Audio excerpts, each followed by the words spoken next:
Okay. And on the side. And you don't decide that. Yes. You're saying that there is a, you mean like right here? Yeah. Right. And the All other side. right.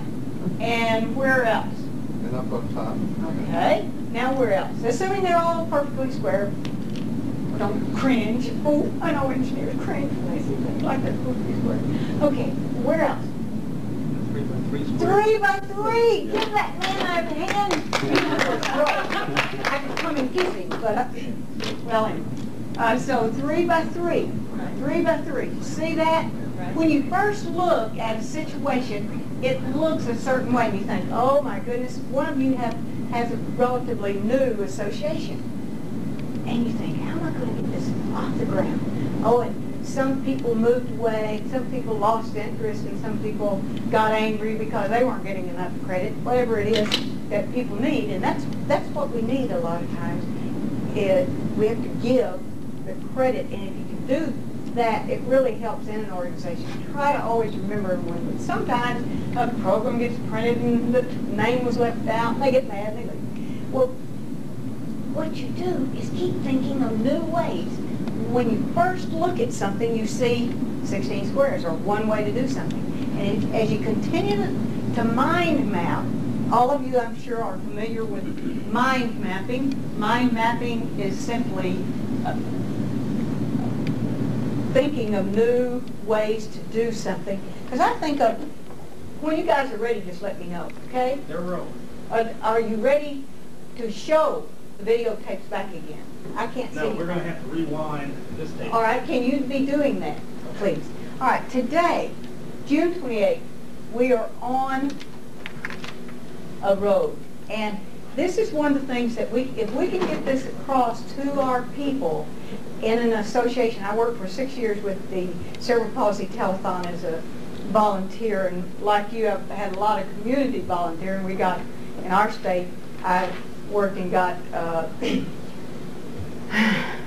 voting machines in, because before then, we were having some of the counties had 111% of the population to vote in certain, and so we got some things changed with voting machines. But whatever you kind of feel strongly about, I work with American Women in Radio and Television, whatever it is, when that person joins your organization, that's the day to give them a job. You don't ask them what they would like to do.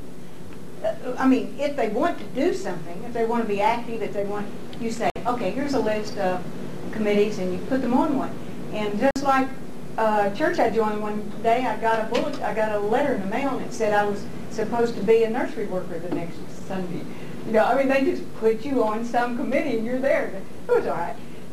But you come to this crossroad anytime, just like the chrysalis stage, when a cocoon opens and the butterfly starts, anytime someone joins an organization, then that's the crossroad. Now, they can go up what I call the road of a loser or the road of a winner, because if your organization is successful and people are learning, they're participating, they're growing as human beings, they're growing in their company, then they're winners. If they're not participating and they're just always finding something wrong, well, if they do this or if they do that, and I call those people with a losing attitude.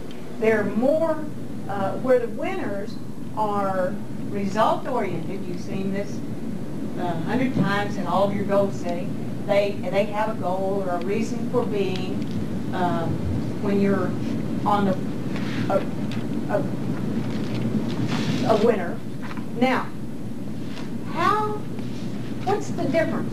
Some of you may see in the literature that we had that I covered the Indy 500 when the pace car hit the photographer stand, knocked about 100 of us.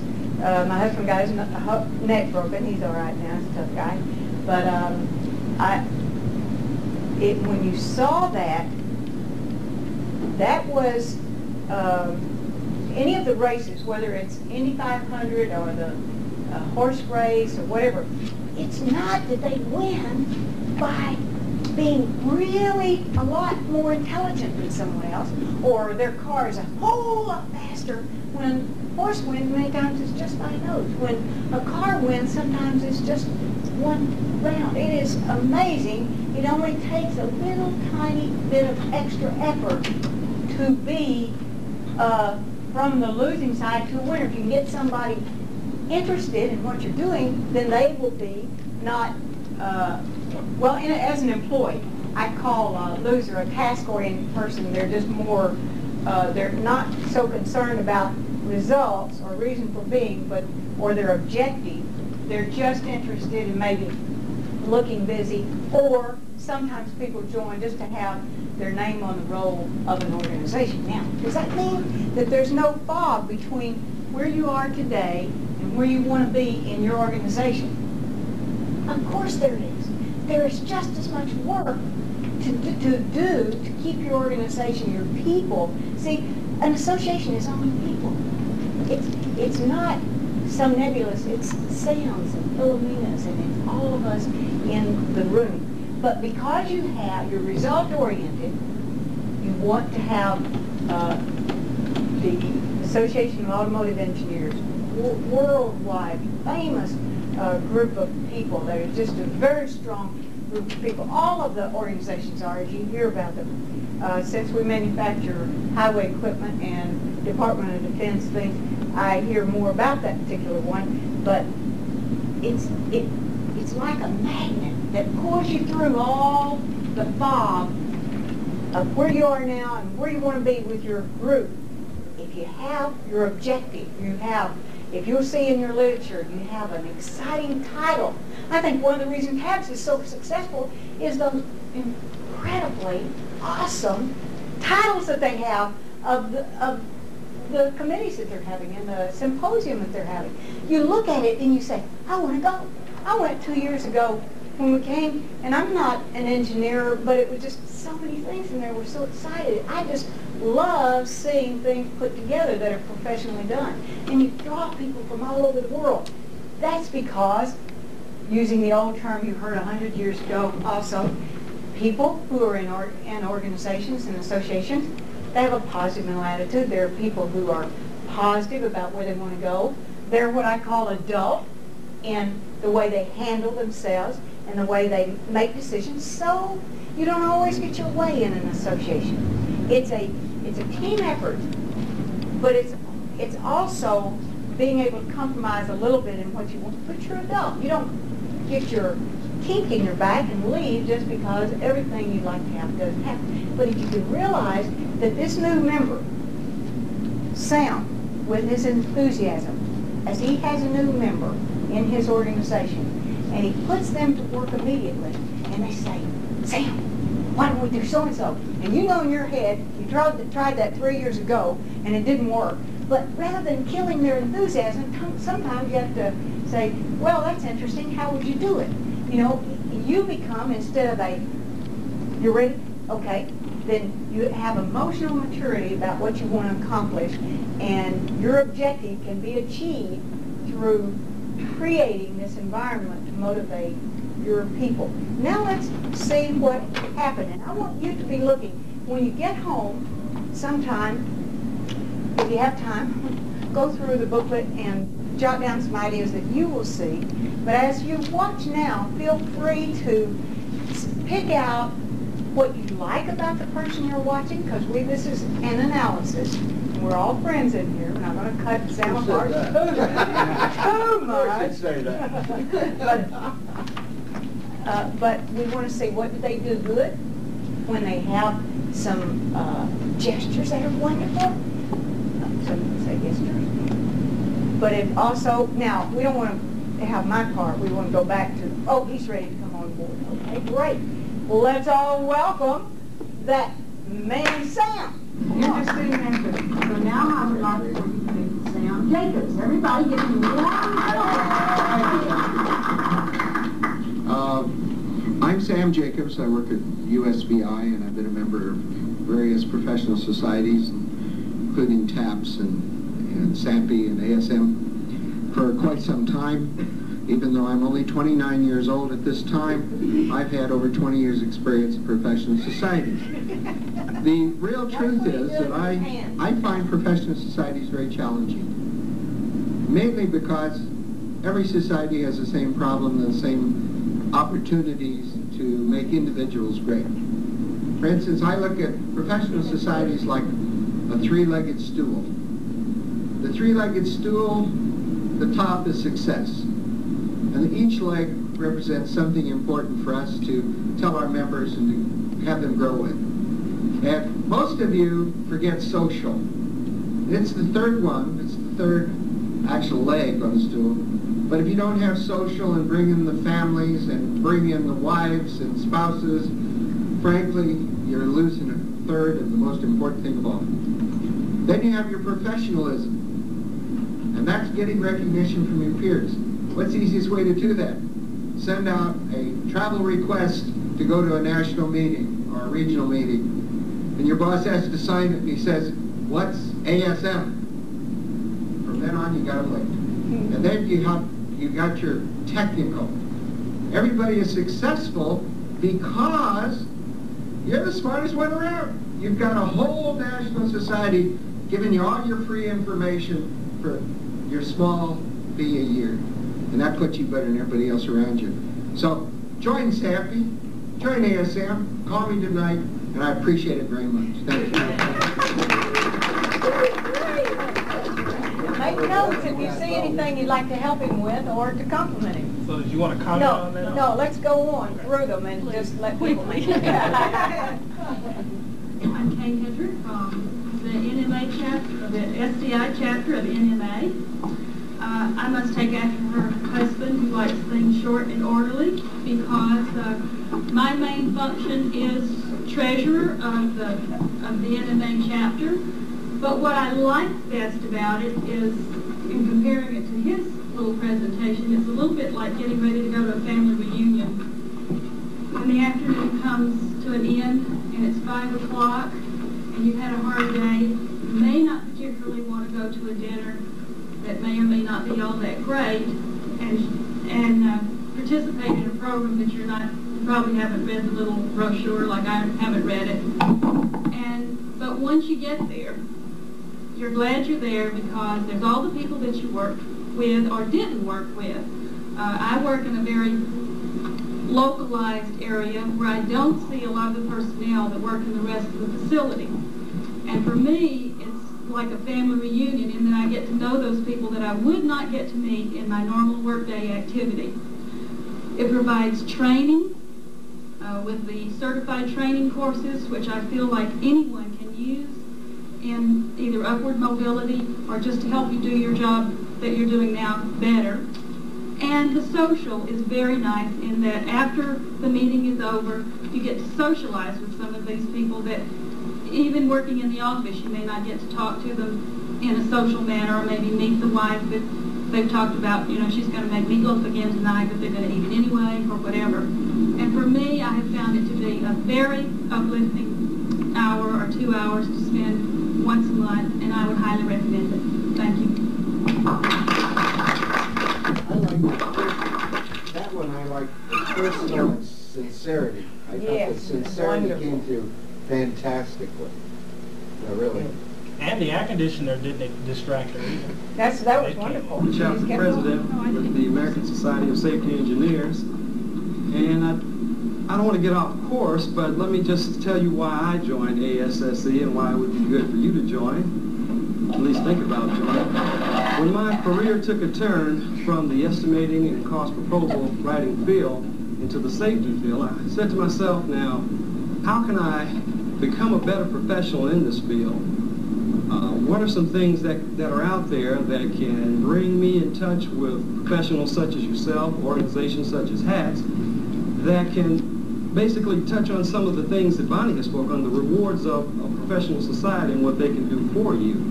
So in 1988, I found out about the American Society of Safety Engineers. I attended several of their meetings and I made up my mind, okay, this is for me if I'm going to further myself and my knowledge also in the field and be able to help the people that I serve, because it's actually a service-oriented type of job. So I joined in 1988. The following year I became the vice president of the chapter. I was thrown to the wolves, so to speak, quite early into the chapter. Evidently someone saw in me something that I didn't see in myself, or perhaps didn't have the confidence. And So far, we've had a good chapter year, and this current year I'll be serving as president. Some of the things that you might look for as far as in a society that I believe, not only are the rewards that you get personally from furthering yourself, your knowledge, your education, it's also the other chapter members, their experiences that you encounter that they share with you also. And from that standpoint, I'd like to say that I think you'd be happy with joining any society as long as it's pertaining to your career or something that you feel is definitely going to further you in your walk. Thank you. I'm an officer with the National Management Association at SCI Systems. I'm an officer because I was in the group last year and the lady who was there before me left the company suddenly and they needed someone who they knew would do the work. And I was kind of pushed into that capacity. I joined NMA because my boss, who was fairly new to the company about 2 years ago, had in his first staff meeting made the statement, "You will all be NMA members by the next staff meeting." So that was motivation. I became a member and I have enjoyed it. I like the training because the training is free, and at SCI we don't have a lot of formal training. It is nice to have that and have it be part of your job. I also like to be able to mix and mingle with professionals in a professional setting. We have once a month dinner meetings, and I enjoy that. The third thing is that I'm getting this training. It's free with the company, but I also go to the dinner meetings, which are mini-type seminars, and tax deduct those. So it's not like I'm putting anything into it, but I do feel like I'm getting a lot out of it.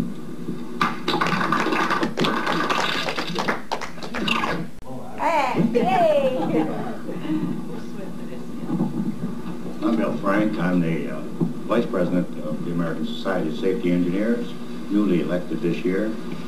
Also a member of PATS, I think, and also a member of SCI and NMA as a member. Gary kind of took my win from me, or took my topics from me. I thought he read my notes. But I took the topics of the seminar here tonight and turned them around a little bit, and I said, what's in it for me? And I'm going to start with that. And then why I joined ASSE, the American Society of Safety Engineers. I, like Gary, was thrown into a safety program that was unfamiliar to me, and I really needed a fast source of information and a fast source of safety knowledge. And I noticed an ad or a notice in the Huntsville Times that the American Society of Safety Engineers was having a meeting. They were sponsoring a seminar at the TABS meeting 3 years ago. I went down there and joined, and I went down there and listened, sat through their meetings, really enjoyed it, and was invited out to the next meeting, which I went. I don't think I've missed a meeting since then. And what did I find when I got to the ASSE? Well, I found safety professionals from all areas of safety, from the petroleum industry, from the hazardous waste industry, from aerospace, from NASA, from all areas in the Huntsville area belong to our association. And they were all willing to answer questions. If I had a question regarding a safety problem, I could ask one or two people, and if I didn't get the answer, I was pointed in the direction to get it. Third, if I needed something to look up, they would provide me with the written material I need, either on a loan basis or make me a copy. And I also needed and after I joined, I found out that I could buy all these materials through ASSE that I needed at a discounted price, which always helps me, which feels good. Some of the things we need in the safety business, we need to keep on top of all the laws that are happening, because we have OSHA on our back and we have EPA on our back in some cases. And I found that being a member of ASSE and my monthly magazine, Professional Safety, that they send to us, keeps us on top of a source of training that is being offered throughout the United States, and it keeps us and also on top of the local training that we have here in Huntsville. It keeps us on top of the latest safety equipment, and it provides us much information that we need in our day-to-day job and serving as a safety manager. It also gives us a source of employment if we're ever looking for a job. And we have opportunities. Our ASSE chapter here also maintains a listing of job opportunities in the Huntsville area and in the greater Tennessee area. And in addition, and it was mentioned earlier, I get a night of socializing with my peers. And the third leg on the three-legged stool is quite important, as I enjoy socializing, both with the ASSE members and with the NMA members from SCI. And we also have, why should others want to join? To further your career. And you keep up with the latest information in safety, and you have on tap a large source of current safety information. Thank you.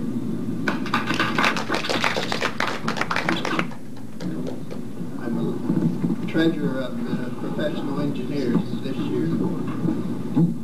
And Bill Frank has mentioned all of the values I see in being a member of an organization, particularly a technical organization. The reason I've been involved for so long in so many different organizations is because I value that technical contact. And aside from the local contacts, I think the ones in state or region add to it. It's all a matter of technology.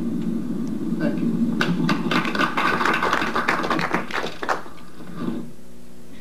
Good evening, everybody. My name is Bert Shaw. I work for the Boeing Company. I'm a senior chemical engineer over there.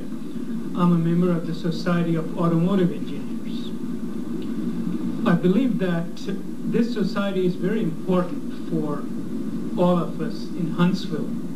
We live in the town of Huntsville where technology is increasing by leaps and bounds.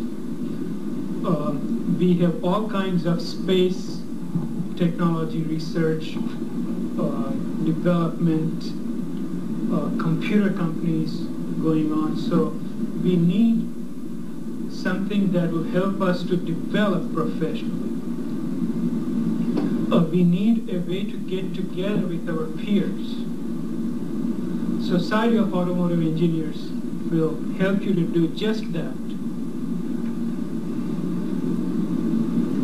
Here, the objective of the society is to offer professional development to its members in any transportation field. This includes transportation on ground, in air, and even in space. This year, we have had several seminars that deal with many aspects of living in space, including environmental and control system for space station and other subjects related. Also, some of the new technology things like navigational system for automobiles. Ours is a new chapter. We are looking for new members. We have had some good activities already. And we feel that we are just the right kind of society for Huntsville area. Our society, the National Society of Automotive Engineers, has several goals this year, and one of the most important ones is to encourage young students to go for science and engineering.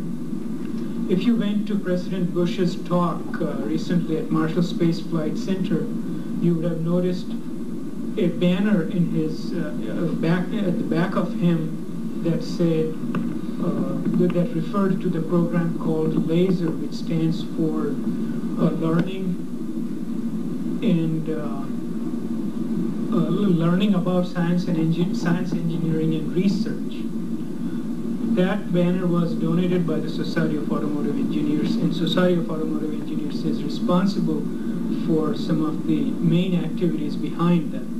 We are also participating in what is called Math Counts, which is done by the National Society of Professional Engineers. And we have some other programs which are by our society. One of them is called Vision 2000. The objective of this is to go to all the elementary and other schools from all the way from K to 12 and encourage students to go for math and science.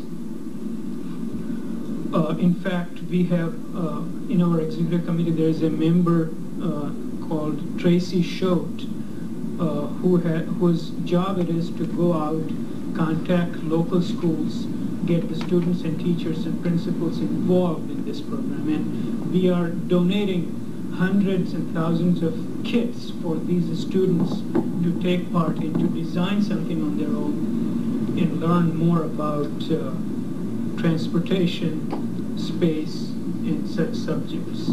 So I would like to invite you all to join our society and become active members. Thank you.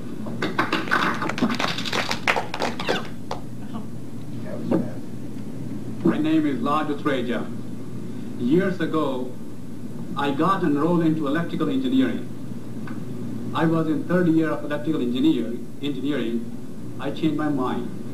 I thought I'll sit into competition and get into the newly formed aeronautical engineering.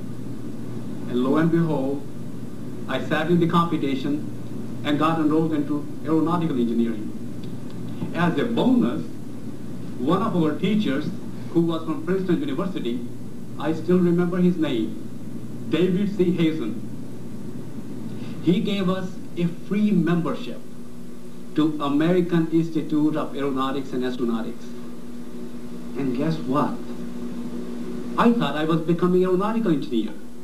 And here was an organization which had covered all kinds of engineers: electrical, mechanical, civil, and even safety.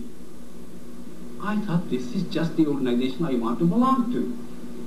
And when I came to this country about 22 years ago, first thing which I did was I became a regular member. And I still have found the same thing. 20 years later, there are people from all the disciplines joining American Institute of Aeronautics and Astronautics. Now, why do they do that? We live in an age of information. It's not what we do that we need information for, but what the other folks are needing, what the other folks are doing, because all of that plays a part in what you do as a goal, as a program. Haven't you ever wondered how we reached in space, landed on moon, and we are thinking of going to Mars? It is going to be a combined effort of all kinds of engineers. And all kinds of engineers belong to American Institute of Aeronautics and Astronautics. And that is the truth, Sam. And I invite you to become a member of American Institute of Aeronautics and Astronautics. Haven't you ever wondered, like everybody else, where we came from? The origin of Earth, the moon, and the stars? All that you can find answers from by joining American Institute of Aeronautics and Astronautics.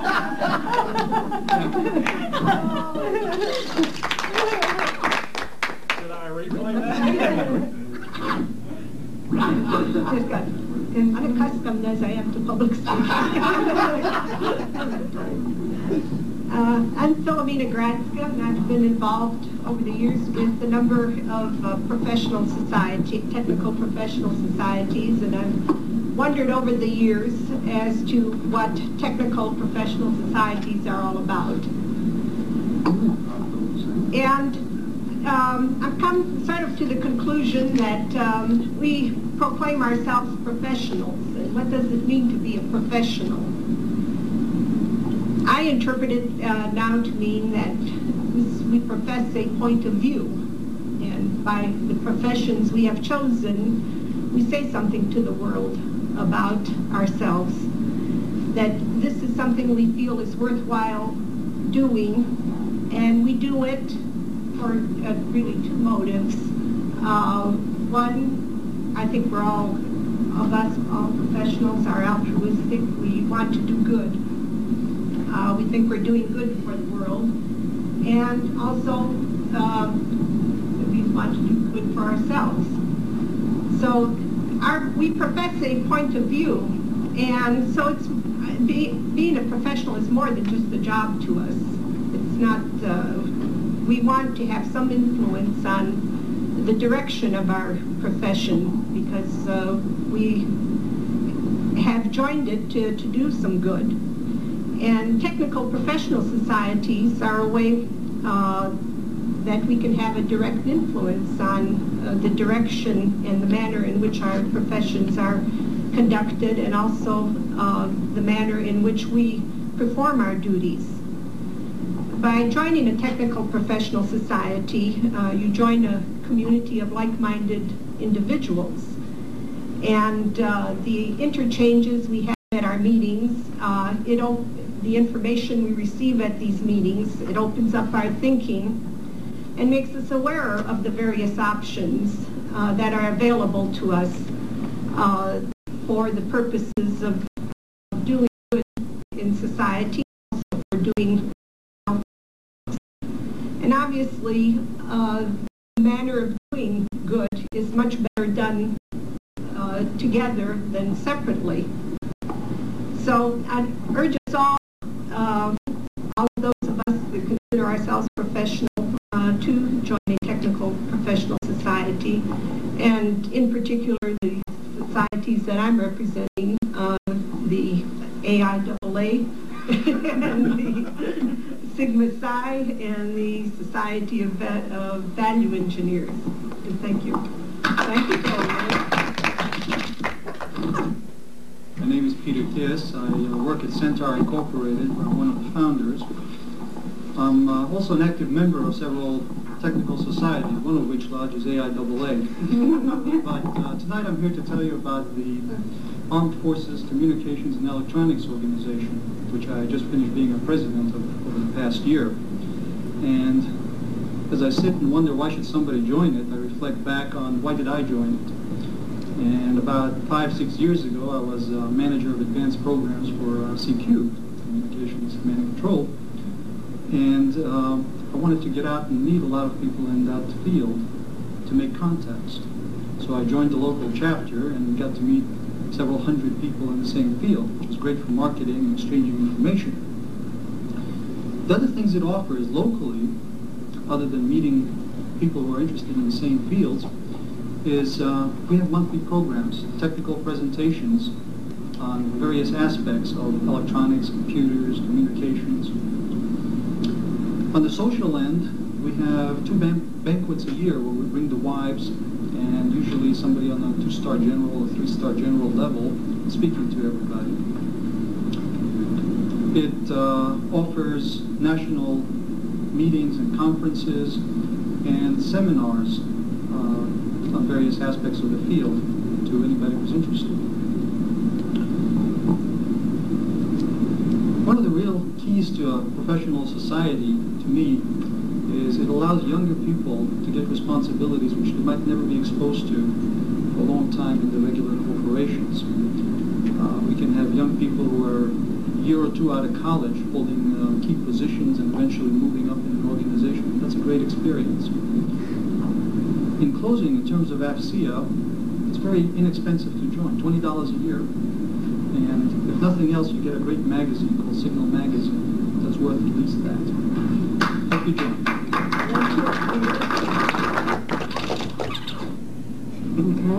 You'll have to watch him again. Yeah, I hope I'm better this time. My name is Arthur Henderson, and I want to tell you about an organization called HATS, better known as the Huntsville Association of Technical Societies. Now, why should you belong to HATS, and what's in it for you? Let me tell you. Why should you belong to HATS? HATS is a unique, dynamic, evolving organization. It's made up of AIAA, and ASM, and ASSE, SCI Management Association, NADA, SAVE, Sigma Psi, SAE, and over 55 organizations, as you can see on our chart over here. HATS is over 20 years old, and we sponsor an annual event called TABS, the Technical and Business Exhibition Symposium. TABS is a showcase event, a 2-day showcase event, which is sponsored by all of you, the Science, the SCI Management Association, AIAA, etc. HATS is a short way of saying all of the 55 organizations which it consists of. In addition to that, HATS coordinates inter-society activities. In addition to promoting activities of the members, if there are some things that your member organizations would be interested in having HATS to assist you with, this is what HATS is all about, advancing the practice and theory of engineering and science in the Huntsville community. HATS is an umbrella organization of organizations. It is an organization which recognizes outstanding achievement. How do you get recognition within HATS? We have a program known as the Professional of the Year program, where we recognize professionals of the year from each of your member organizations annually at our event called TABS. Also, HATS sponsors grant monies for the local school systems for people that are interested in sponsoring various clubs and organizations at the primary level as well as the high school level. We're also trying to encourage people that are graduating from high school to go into engineering and science here in the city of Huntsville or wherever they want to go and assist them in pursuing those types of careers. So as you can see, why should you belong to HATS? Is because over 55 organizations are involved in HATS. What's in it for you? Recognition. You can even become the president of HATS. As Peter was saying earlier, HATS is comprised of old and young alike. And I can certainly attest to the fact that I've had the opportunity to serve HATS in a number of capacities. Initially as an arrangements chairperson, one of the HATS standing committees, and then moving up through the ranks as vice president, and now as immediate past president, which I served 2 years as president of HATS. It's given me a marvelous training opportunity to meet other people like yourselves, in addition to meeting people in the local vicinities, such as the civic government officials and national officials, as well as international officials. So what's in it for you? There's a whole lot in it for you. So we're certainly glad to have you here at this training seminar. This is just one of the other things that HATS sponsors throughout the year. So glad you're here, and encourage others to join HATS.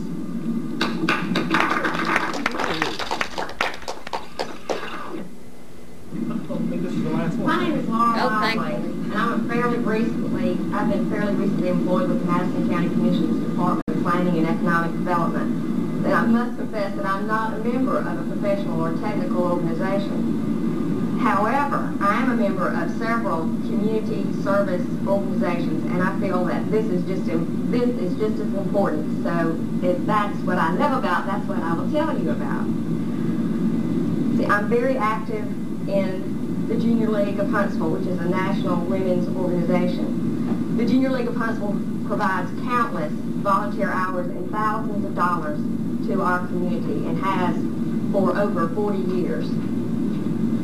I'm also I'm just about to finish my first year of a 3-year term on the board of directors for the Huntsville-Madison County Auburn Club. This club is very important to me because it gives me an outlet to actively support my alma mater. And it provides a social forum, and we also give 2 scholarships each year to students from Huntsville and Madison County. And finally, for the last 2 years, I've been a committee chairman for 2 major fundraising events for the American Cancer Society. In closing, I'd like to say that I've lived in Huntsville all my life, and I love it, and I think it's very important for everyone to be involved in their community. It will not only enhance your life, it will enhance Huntsville.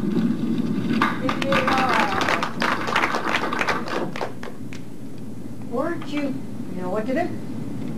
You did really terrific. And what are some of the things that you picked up? We're going to take a break now so that we can come back and see Tom Weaver. But what are some of the things you noticed? Did you look like what you thought you looked like? No. Did you realize that you used, some of you had the hands in the pocket and some had good gestures, or gestures as some people say, and some of you had wonderful eye contact? Tell me something that you saw that you thought was really good that someone did. Some people moved and some people just remained still. Lodge had excellent control of his voice. Some very soft things that he said. Some real enthusiastic things that he said. That's great. What are some other things that you saw? I thought Arthur made good, strong points. Mm-hmm. That's right. He has visual aids too. That may be a point that you help your people in your association to encourage them. A lot of times if they will have visual aids, it will help them to stay focused on what they're doing, and also it takes a little bit of the jelly out of the knees, the jello out of the knees. So that's good. Sam? I liked, there were all the usual things, the enthusiasm, the what have you. I liked one thing about Gary. He made me think that he was knowledgeable, professional, high level, just in the way he carried himself and spoke. I believe that he really knew his subject. And the other thing I got that a lot of people had, he did also, his cohort, because he stole his speech back. I think ethics are very important in talking to people, and quite a few people today showed a very ethical and sincere attitude toward what they came here to do and representing their societies. And I think that's lacking. The ownership was very definitely present. You could see people own that society. Mm-hmm. And there were certain people that got up that I respected from the time they got up. And others, oh boy, this is a tough one. How do I say this delicately? Were almost too eloquent. Tended to make me think that they were more into public speaking than the content of their data. So I put down the last two things, which I'm guilty of most of the time, is how you use the material and the quality of the material that you are using. Those are things I'm going to emphasize in my own right in the future. We'll allow you to. I think that's good. Well, I like Gary. You like Gary. That's good. That's a good critical analysis that he did. This critique. Something on your case? You know how some commercials, you see the commercial and it was a good commercial, but when they're done you have no idea what it was about? Mm-hmm. You know what society he was plugging. And I think that's very important. If you're trying to plug your organization, I mean, he was very good in his presentation, but he repeated the name of the organization several times, which, you know, if you're really trying to get new members, that may be very important. Mm-hmm. That they understand what the name of the organization is, particularly if you're in a mixed group, or you're in an area where you're trying to get particular people to come to your organization. And I really noticed that in his presentation, among other things.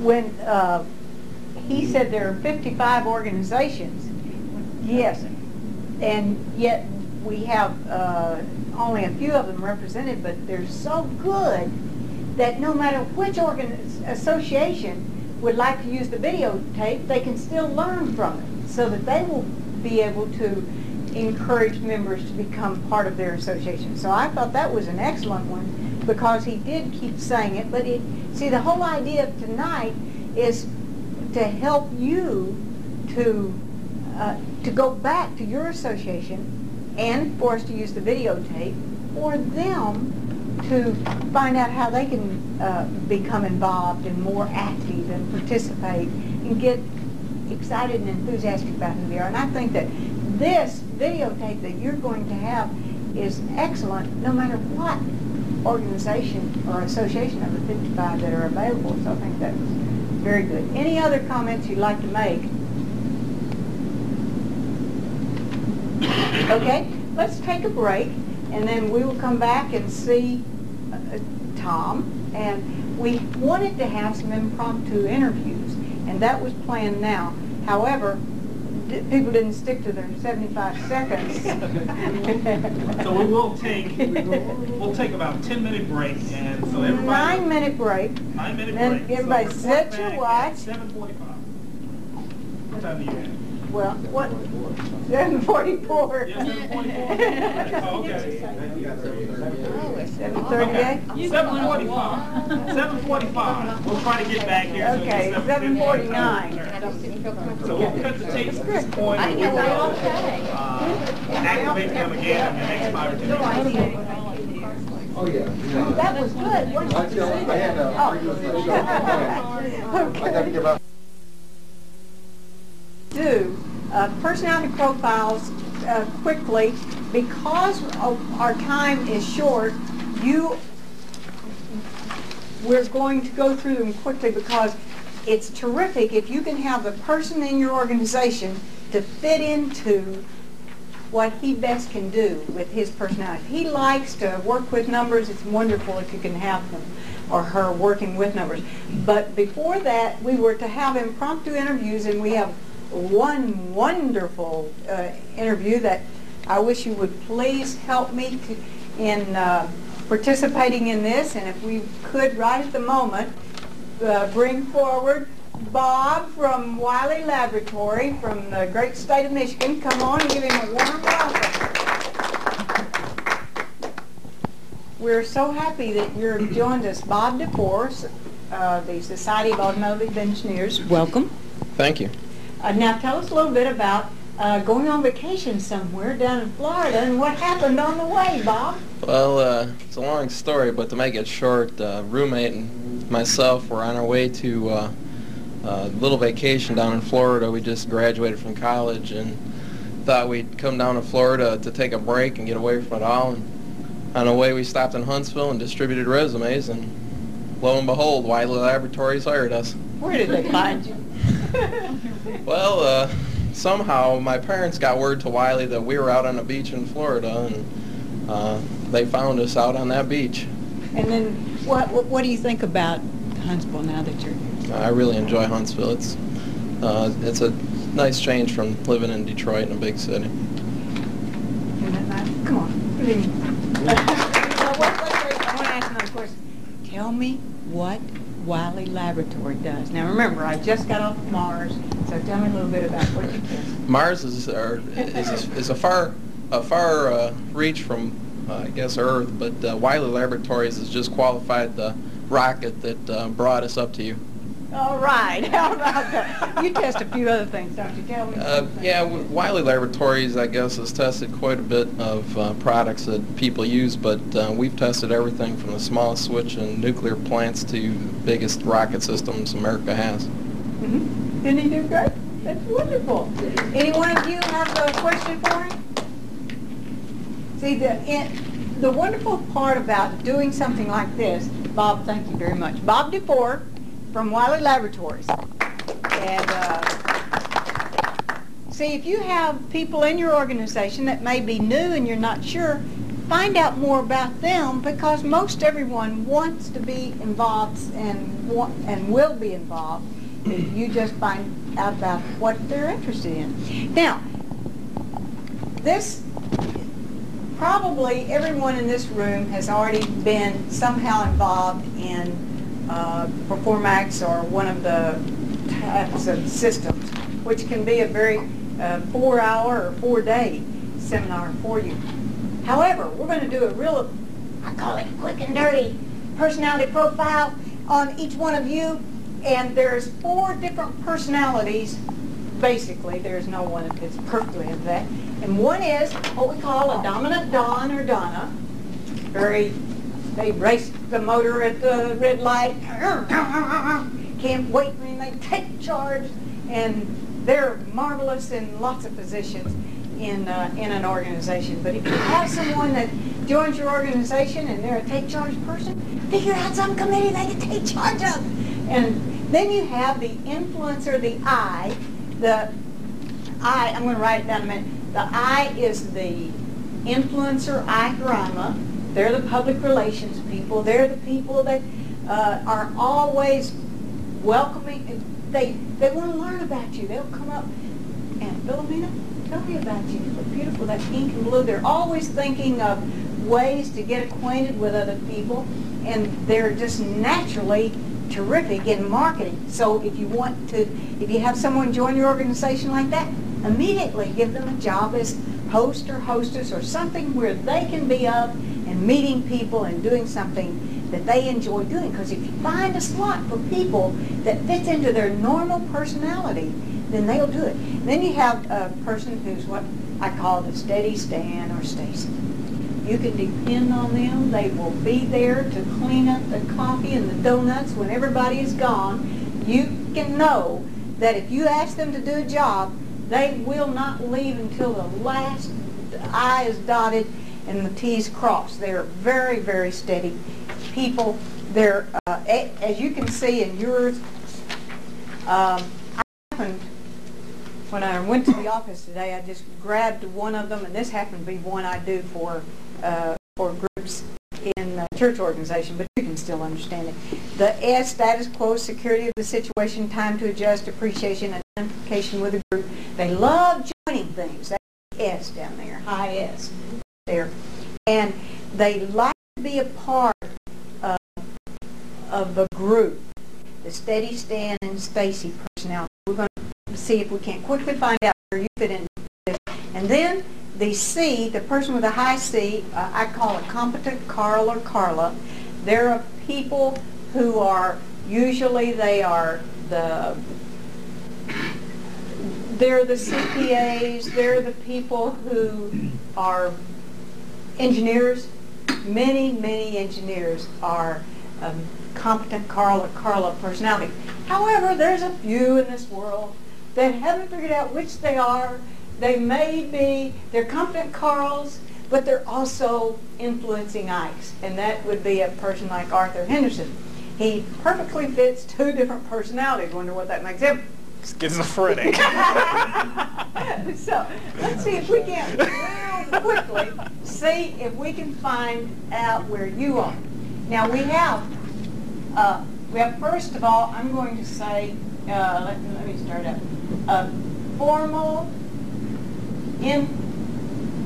informal. If I go down here, and you'll see how this fits in. And dominant.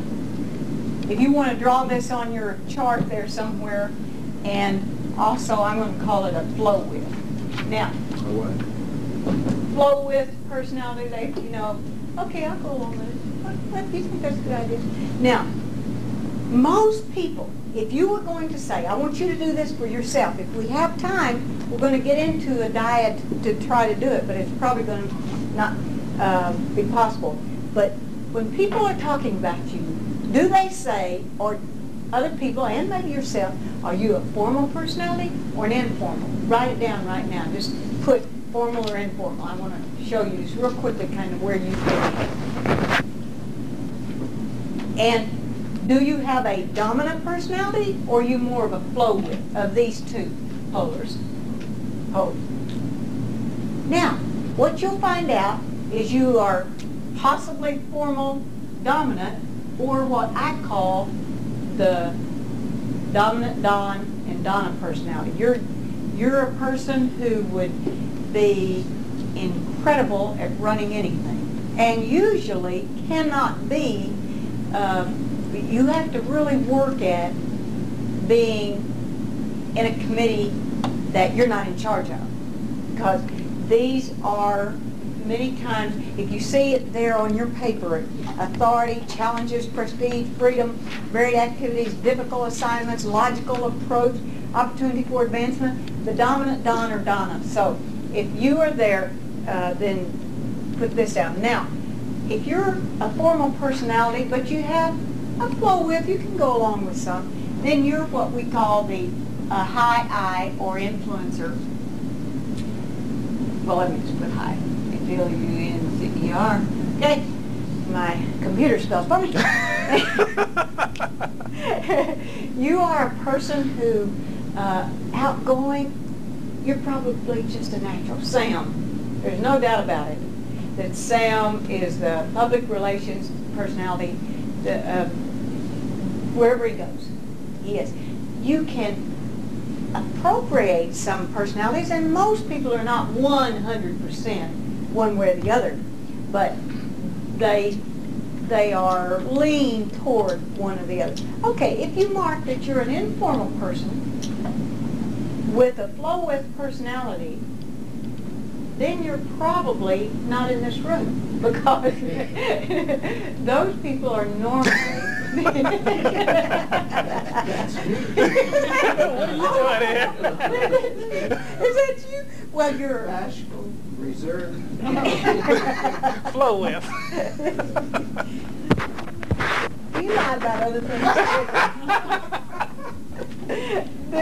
This is steady. You want your secretary to be like this. And Pritzker, a friend of mine in Chicago, Jay Pritzker, he has a secretary who is a man. So a secretary doesn't mean just women. I want you guys to know that. All the women in here, see, are out of their element, according to when you were a little girl and everybody, all the women were supposed to be nurses or secretaries and all the men were supposed to be engineers. But now we found out that's different. So I found a man who's a secretary, and I'm going to get my own man secretary. I think that'd be great. But he's got to have this steady personality where you can make sure that he is doing what he wants to, or what we call the steady standard state. And it takes us all. You need all of them in your organization. Now that person, every one of them can be president, because being president is in your book also what your skills are supposed to be. Now steady Stan or Stacy, just a person, dependable. Not that other people are not dependable. That doesn't mean that. It's just that they're going to be there no matter what. They will stand behind you. Usually they work for the same company and get their gold watch at the end of 35 years. They're there. They're with you. And you need those in your organization. Then you have the dominant informal personality, which is the competent Carl or Carla. And I call that person, usually that's the one, if you can find out that they are, many engineers are in this, CPAs, the controllers of a company, they're people who would, they make excellent bankers. They will stay up all night to find a penny if they're treasurer in the group. And that's great. We need those people too. Each one of them, I think opposites attract. Now what I wanted to do, if we had time at all, was get together and see if we could figure out usually what we do in the seminar, but it takes like a 4-hour seminar to complete this part, is we get the dominant dons together. And they're the ones over there who will, you don't have to make the rules for them, they're going to make the rules for you. And the influencers couldn't be bothered too much with rules. They're over there, they're already partying and having a good time. They're ready to go out the door. And they've already figured out what they're going to go, where they're going later. And then the steady Stan Stacy, those people won't necessarily make the decision. You really need to help them a lot, many times. They will carry out the decision. But you can't have everybody making the decision.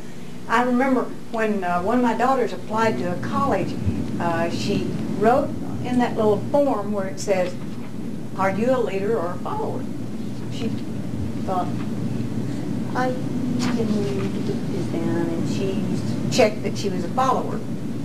She got a telegram from the president of the company, of the university, and he said, please, we have gotten 2,900 applications and 2,899 of them are leaders. We need one follower.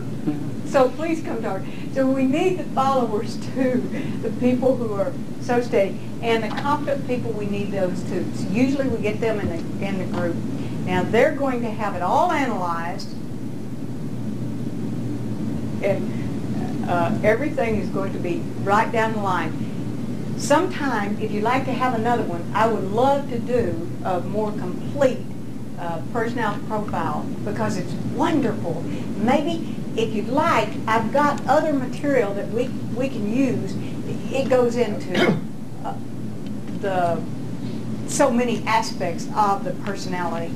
But the whole idea is, if you can find out that Sam's a outgoing personality and Gary is, and some of these people, I don't know if you're probably in the competent Carl right here. Many engineers are, but I would imagine that you're right there and right down the line. I would say that you probably make sure that everything is done right, and you won't allow slipshod schlock kind of work, will she? And that's good. We need each other. What it says is there is no wrong personality. Now I know that sometimes we think that people are wrong if they're not like us, or they're doing something wrong. I remember my little grandson. He was putting on his shoes, and I said, "David, you have those shoes on the wrong feet." And he said, "Grandmother, they're the only feet I have." So sometimes it's the only feet we have, but we have to use them anyway. Our members are the only members we have at that moment, but we learn to use each one of them. And there's going to be unexpected things happen. And because of the time element and our promise to our videographers, we are going to close this. Well, if we could quickly go over the some points of social interaction. Yeah, what we do in a dyad and a triad. And this is something that everybody can experiment with in your own small groups. Group. Committees or whatever. Usually we make them not sit with someone they came with. So we would break up the SDI people and so forth, and the Association of Automotive Engineers Society, SAE people. Anyway. Bert Society. Yeah, Bert Society. But you get people facing each other, but just for trial right now, let's just have Sam and Philomena to do this. Move the chairs back a little bit, and then you face each other. Oh, this is going to be fun. You let your knees touch. There's a reason for everything. This is a dyad. You take each other's hands. I knew he was like that. And then, is this on television? Yeah, of course it is. In mind mapping is an extension of the old, when you would brainstorm, you know. But what you do in a situation like that, one person takes the part. Let's just say that it was going to be. Let me use just something kind of off the wall. You would say, Philomena, you deserve to be rich. Now you would say that over and over and over and over again, and you would say to him the reasons that you do. You're supposed to go through them so quickly that you get off of what your intellect says, but I don't deserve to be rich because I was not born to Sam Walton or any Donald Trump. Huh? Or Donald Trump. Or Donald Trump. Didn't marry him. What's she talking about? You tell him the reasons you deserve to be rich. Okay, you know, you would say, because I'm so beautiful. Just try it. Just try it. You deserve to be rich. Now you say it at the same time. Keep going. You deserve to be rich. Faster. You deserve to be rich. Don't think I'm beautiful. Say everything you've ever thought about anyone. You deserve to be rich. You're absolutely right. Right, all I can think of is I worked hard. You deserve to be rich. And you keep on going through this.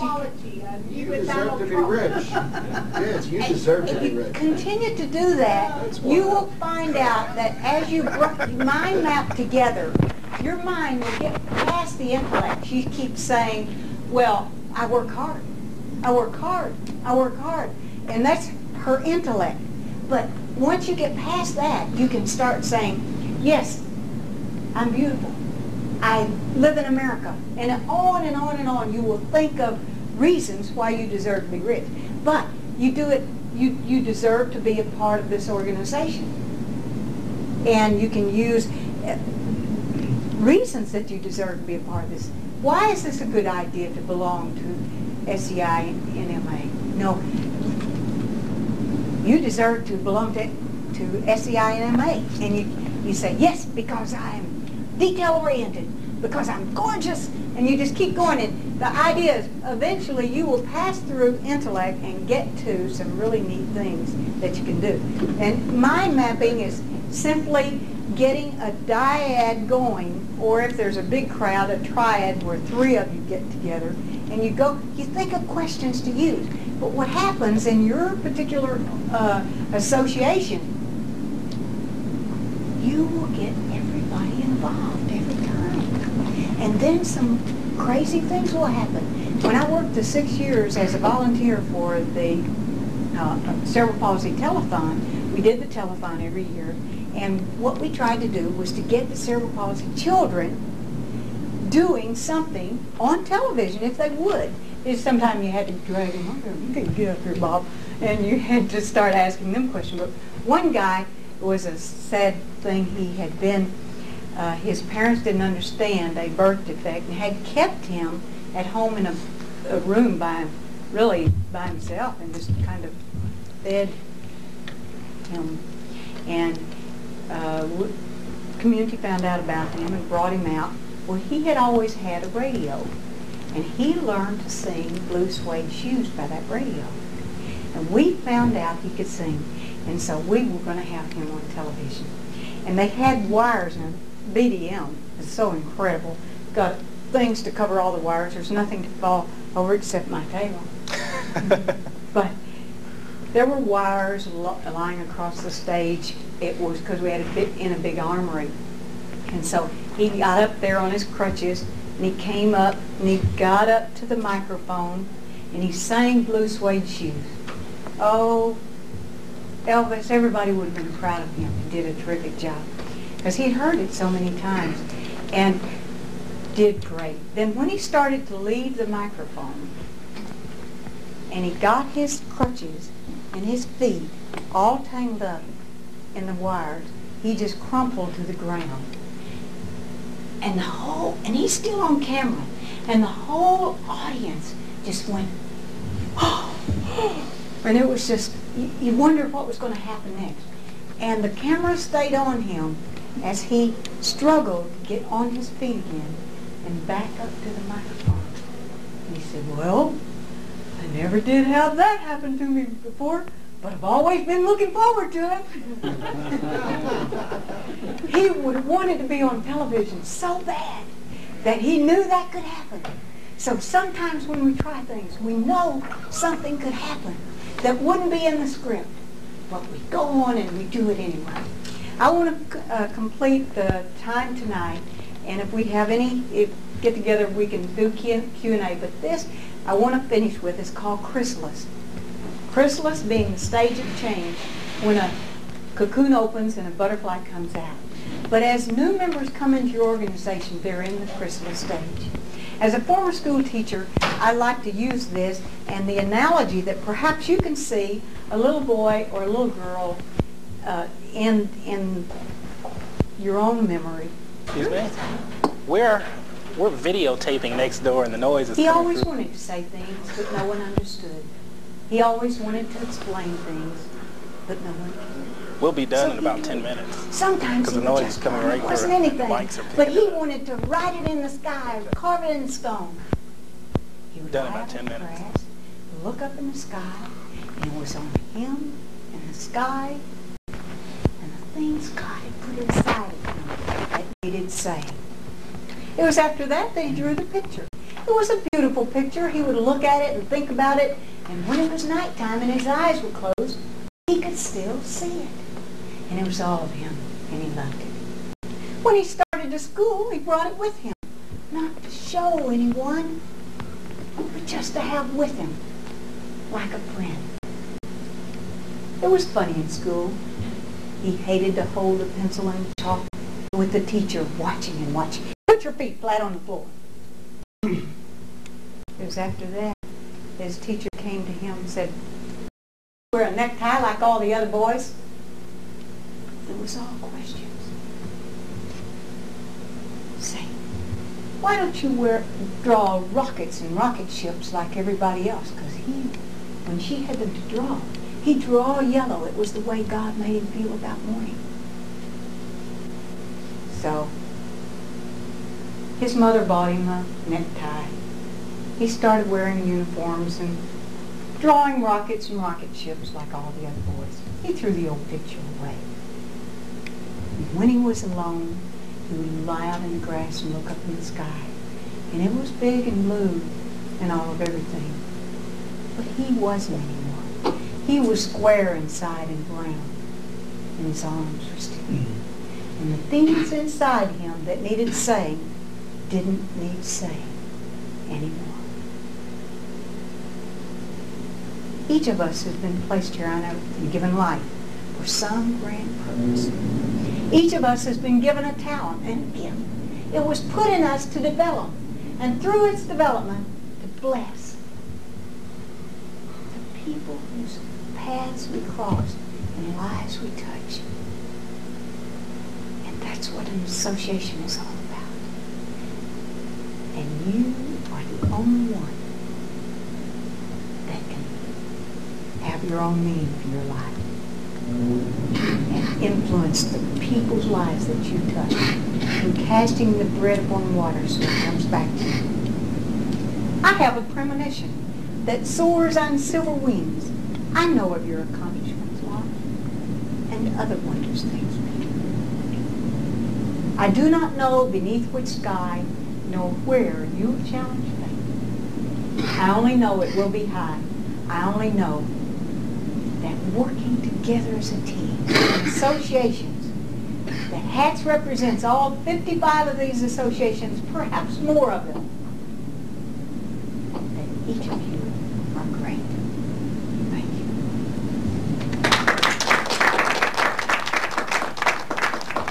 Your perception is so true.